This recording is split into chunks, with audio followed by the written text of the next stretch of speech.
Okay, I'm going to show you how to build a free version of a Nearpod presentation. And you'll see as we start building this out, there'll be a couple options that will that are only available in the premium version. But I'm going to start in the Create tab. And here you can see I've got my blank starting point. I'm going to name it real quick.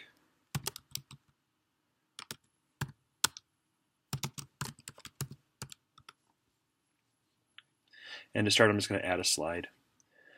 Okay. Add content. These little beta tabs, if you click through those are still in kind of testing phase, and so they might not be fully functional, but you can go ahead and play around with those. But I'm going to choose a slide right here, and here I can just add my slides just like you would do on a PowerPoint. You can add images or audio as well, and then I'm going to save that, and then there's that slide. Okay. I'm going to add another slide here and show you some other things. Add web content, that's going to be the premium version.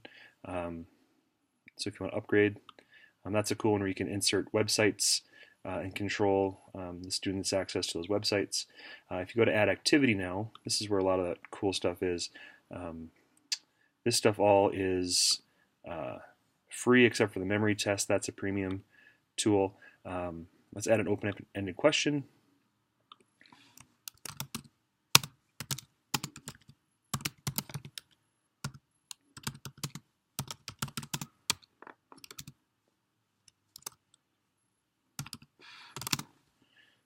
Okay, so I can add a question there. If I want to add a reference image in there too, I can do that.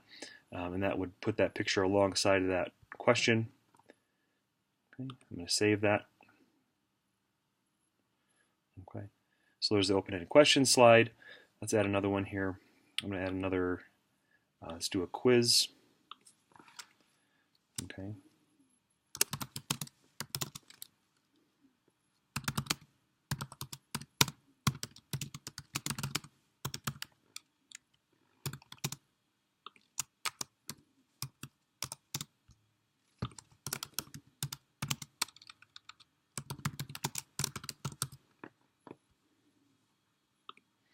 So I'm going to choose that as the correct answer. Two answers, you want to keep adding answers to that, or if you want to add more questions, you can have several quiz questions within one quiz. Again, add a picture. I'm going to add another question to this too.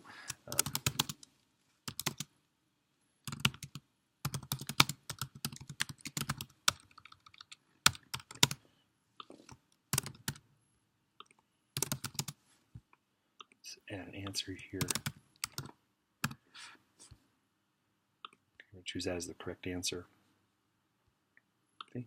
Now when I save that, that's added right there. And when you set up that correct answer, it's going to auto grade it right away. And you remember from that demo video, it's going to give you that graph with all the cool information. But here, now I've got a couple slides in place. Let's say I want to move these around. I can simply just click and drag and move that there. I want to put this over here. You can drag and drop that as you need to. All right, this next clip is going to show a few more features, things you can add. Again, you're going to find a lot of these items require the subscription, but there's a lot of cool things you can do without purchasing the subscription as well. So one thing I'm going to show you, if you go to Add Content, this Nearpod 3D, again, it's in beta version, so it's still kind of being tested out. But if you click on it, it has some really cool three-dimensional things the kids can look at. And so, for example, let's take this locust critter right here. Let's do a preview. And you can see as I click and drag, you can kind of see that three-dimension view of that little critter. So something cool you can insert. I'm going to drop that into my slideshow. And then there it is. So when the kids get it, they'll have access and they can manipulate and move around. Another feature you can add into this, if you go to Add Content, and then this little arrow is going to slide you over again. These items over here are premium features, but if you choose Slideshow, I'm going to you can search for images right there, but I'm going to grab a couple that I've downloaded already. They're on my desktop, and here they are. I'm going to choose these 3 pictures, open them up. Okay, and now I've got a slideshow, and so when I click on this, you can see I've got the 3 videos there, and the students will be able to, during the presentation, they can be able to slide through those different pictures that you've set up there. The other thing I'm going to show you how to do is to insert one of those drawing slides, and so if I go to add slide here, add activity, and this draw it button right here is what you're going to select. One thing you can do if you just write some instructions right here, we'll have a blank canvas, but I'm going to add a little bit more to it. I'm going to say circle the atomic mass of this element, and then drag in an image that I have already saved. When I save that now, picture, and now I can just preview what that slide is going to look like by pressing this button right here. Again, the students are going to see that picture, and then they will be able to, as needed, they can circle the atomic mass of that element. So change colors and do all sorts of fun things that they want to do with it. So, and they would submit that so you can see what that would look like. Okay, when you're all done with your slideshow, hit save and exit,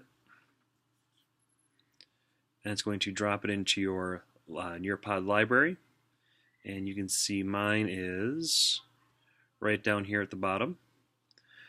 2 options that you have now when you are pushing this out to the kids. If you do a live lesson like I showed you before, if you click on that, that will give you this access code. And so again, the students would just go to nearpod.com and they would join there. You can push it out through Classroom as well. Enter that code, and then they would be in the live session. I'm going to go back one more here too. I'm going to leave that session.